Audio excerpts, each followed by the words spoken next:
No Japão, a nacionalidade não é concedida automaticamente aos filhos de estrangeiros que nascem no país. Isso ocorre porque a cidadania japonesa é determinada pela linhagem dos pais, não pelo local de nascimento.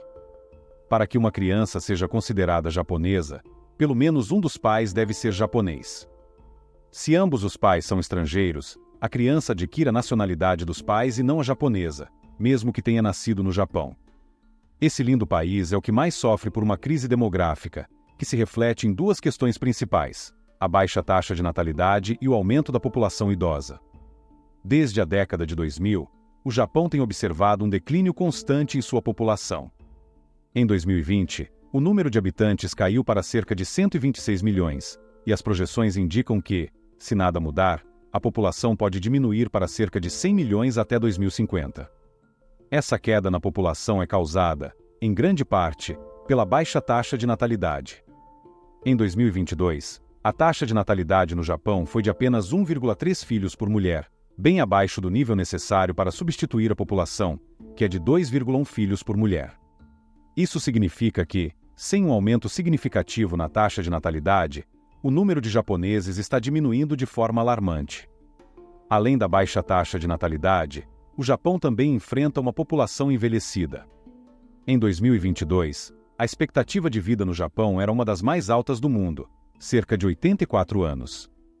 A alta expectativa de vida, combinada com o baixo número de nascimentos, está criando uma população com uma proporção crescente de idosos.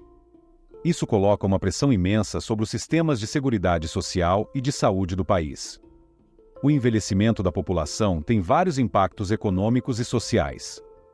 Com menos pessoas jovens entrando no mercado de trabalho, o Japão enfrenta uma escassez de mão de obra.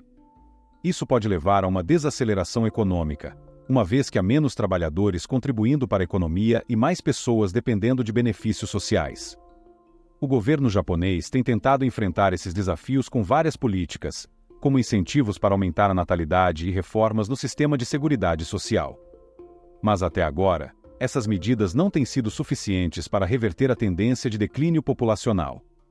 O Japão também está começando a considerar a imigração como uma solução para a falta de mão de obra, mas a aceitação de imigrantes ainda é um tema delicado e controverso na sociedade japonesa. O país tem aproximadamente 28% de sua população composta por idosos, o que equivale a 35 milhões de pessoas. Diferente de outros países, onde estrangeiros podem preencher uma parte da força de trabalho para compensar o grande número de idosos, como Canadá e Austrália, o Japão enfrenta uma situação agravada devido à sua histórica restrição à imigração. Segundo uma pesquisadora, todos os países vão passar por um processo de envelhecimento da população, cada qual com suas peculiaridades. Boa parte dos países europeus já passou por esse processo até se tornarem populações idosas. A França, por exemplo, levou mais de 100 anos para isso, a Suécia, 85 anos, e os Estados Unidos, 69 anos. O Japão foi a primeira exceção entre os países desenvolvidos, levando apenas 25 anos. A pesquisa também destaca que há 1,8 milhão de cuidadores, para 5,5 milhões de idosos que requerem cuidados. Esta é uma profissão pela qual os jovens japoneses não têm interesse. O trabalho acaba sobrando para a robótica, que recebe forte investimento do governo e da iniciativa privada japonesa, e para os imigrantes, mas ainda falta aceitação por parte da própria sociedade japonesa. Tradicionalmente, o Japão sempre se viu como uma sociedade homogênea, com uma identidade nacional forte e pouco influenciada por culturas externas. Isso mostra uma atitude predominante em relação à imigração, que muitas vezes é vista com desconfiança e resistência. Apesar da necessidade crescente de mão de obra devido ao envelhecimento da população e à baixa taxa de natalidade, o Japão tem sido relutante em abrir suas portas para imigrantes. Em 2022, apenas 2,3% da população japonesa era composta por estrangeiros, um número extremamente baixo em comparação com outros países desenvolvidos. Essa baixa porcentagem já mostra as políticas de imigração bastante restritivas e uma sociedade que ainda tem dificuldades em aceitar uma diversidade.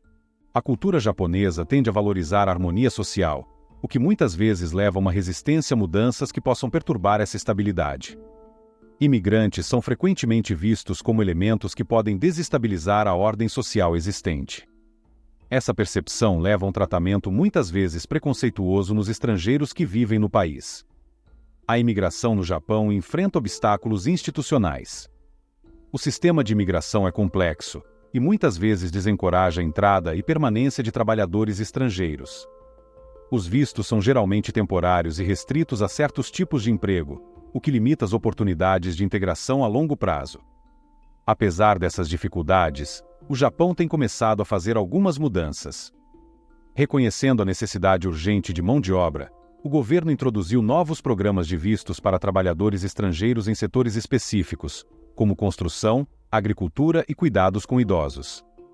No entanto, essas medidas ainda são tímidas e enfrentam resistência tanto do público quanto de setores conservadores do governo.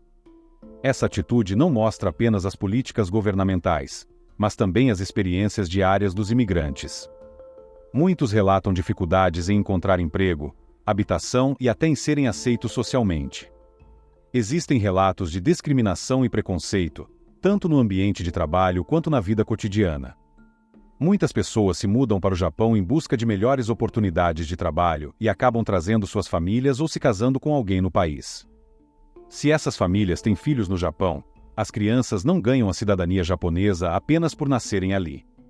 Elas recebem a nacionalidade dos pais, conforme as leis do país de origem deles.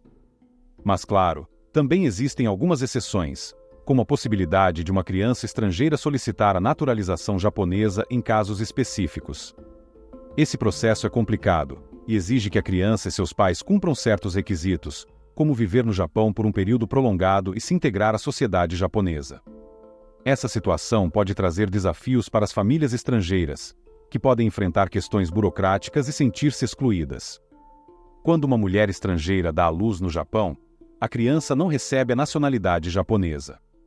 Isso ocorre porque o Japão só concede a cidadania a pessoas que têm filiação sanguínea com o japonês. Mesmo que a criança nasça no país, ela não se torna japonesa apenas por isso. O Japão também não permite que uma criança tenha dupla nacionalidade. Por exemplo, se um casal de brasileiros tem um filho no Japão, o bebê com certeza será considerado brasileiro. Os pais precisarão registrar a criança e fazer os documentos necessários através das autoridades brasileiras. No Brasil, qualquer pessoa nascida no país pode ser considerada brasileira, e se um dos pais for estrangeiro, a criança pode obter a dupla cidadania. Algumas crianças que nascem no Japão, mesmo sendo filhas de estrangeiros, podem obter a nacionalidade japonesa, mas isso só acontece se certos pré-requisitos forem atendidos. Se um pai japonês tiver falecido antes do nascimento da criança, a criança pode ainda assim adquirir a nacionalidade japonesa. Se a criança tiver nascido no Japão e seus pais sejam desconhecidos, ou não tenham outra nacionalidade, é necessário que a criança e os pais residam no Japão por pelo menos 3 anos. Além disso, se a criança não tiver nacionalidade e for adotada por japoneses, ela deverá esperar 1 ano para obter a nacionalidade. Caso a criança seja maior de idade, o processo será diferente e exigirá procedimentos específicos. Existe também uma regra cultural que as pessoas devem usar apenas um nome próprio e um sobrenome. Quando se casam, o casal precisa escolher entre o sobrenome do marido ou da esposa. Normalmente, é a mulher que adota o sobrenome do parceiro, o que faz com que o nome da família dela se perca na linhagem. Devido à importância de manter o sobrenome da família, muitos japoneses pensam muito bem antes de permitir o casamento de suas filhas, especialmente com estrangeiros. Essas uniões não são vistas de forma positiva pelas próprias famílias por causa desse fator também. Esse é o lado negativo de ser imigrante no Japão. Apesar de vários problemas, muitas pessoas ainda mantêm o sonho de imigrar e construir uma vida na cultura japonesa. Me diga qual foi a sua opinião. Estou deixando outro vídeo como esse na sua tela. Tenho certeza que você vai aproveitar muito bem. Estou te esperando lá.